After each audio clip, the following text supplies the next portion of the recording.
the 32nd Sunday of Ordinary Time.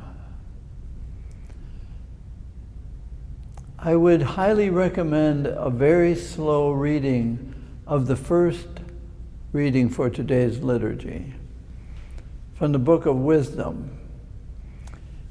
And it fits very well with the Gospel, but I'd like to share a little bit about wisdom. Wisdom is not knowing answers. Actually, it's living more peacefully with ultimate questions. But one of the lines in the Book of Wisdom, the reading, is that wisdom is the perfection of prudence. Early in our Jesuit life, we were highly encouraged to learn modesty. And it was modesty in many ways, but especially modesty of the eyes.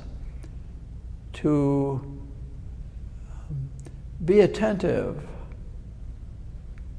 to your surroundings, be attentive to what's in front of you, but not be looking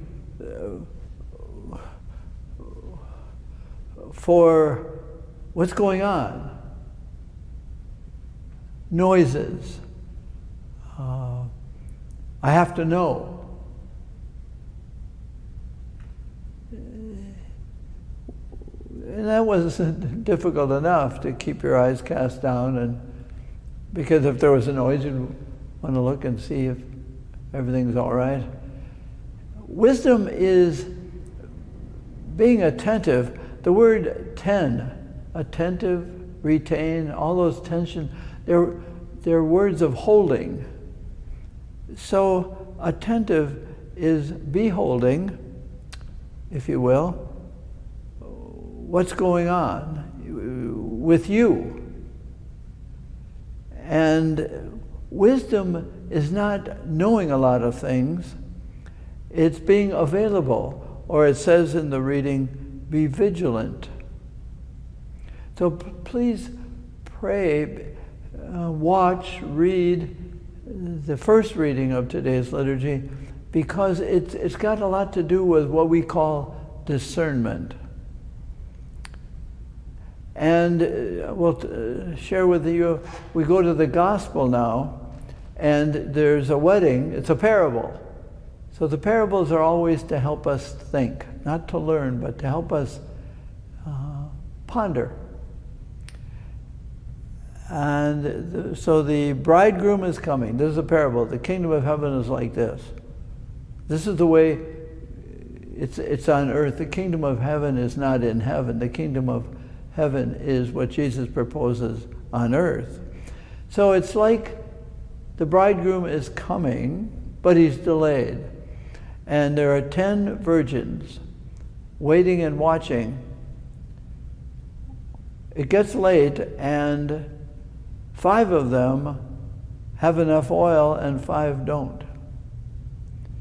And the 5 that have, it seems, are stingy.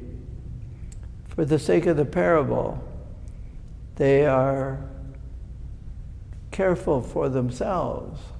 They would not have enough oil to help the bridegroom. So they say, now you go to town and buy some for yourself. There's many interpretations of what that oil is. It seems that the 5 unwise were not prudent. The 5 that were unwise were entitled, in a way, to something that they cannot get of themselves. And that's the trick. That's what I think the parable is about. That I can't make you believe. I can't make you have any interior awareness. I can't make you discern or be sensitive or attentive. I can't do that. You do that. And you can't go and buy it from somebody else. The wise virgins had done their attentiveness, but not the foolish. They were, they could rely on somebody else perhaps. And then at the end, the bridegroom goes in, the wise virgins who have enough oil, they go in, close the door, knock, knock, I don't know you. I don't know you because I can't come to you because you would grasp me as something that you can get by yourself. That's a tricky one. My insight is, my sharing with you is that I have to, as a person, if I really want to be associated in the kingdom of heaven, I mean not just in heaven, but right now, I have to be discerning. And what is that? It's a sensitivity, it's a way of living that is modest. I don't have to know everything. Discerning is, I want to be attentive in as much as I can. Discernment is not about making decisions. People come to my office and say, can we discern for 10 minutes? I say, no. You could decide in 10 minutes. You could weigh things this way or that way. But discerning is an attentiveness, a receptivity. And I don't get it from you. You have to go and buy it. You can't buy it. And I don't know you, Jesus says, in the kingdom. You won't be of my kingdom on earth because you think you're entitled to it.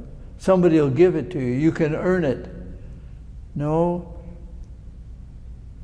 In the parable, I know you because I know that you were attentive to me interiorly, patiently waiting. The perfection of prudence is discernment. My choices will come from discernment. They will not be impulsive. It will be a modesty of spirit, which is very difficult. So you read a book about discernment, listen to talks about discernment. No, you can't buy it at a merchant in town.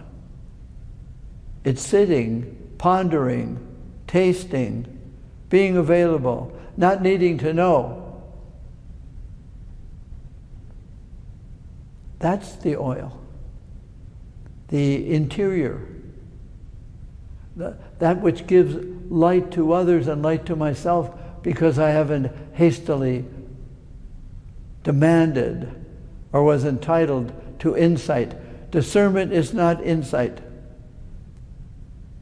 Discernment is inner sight, if I can make a word.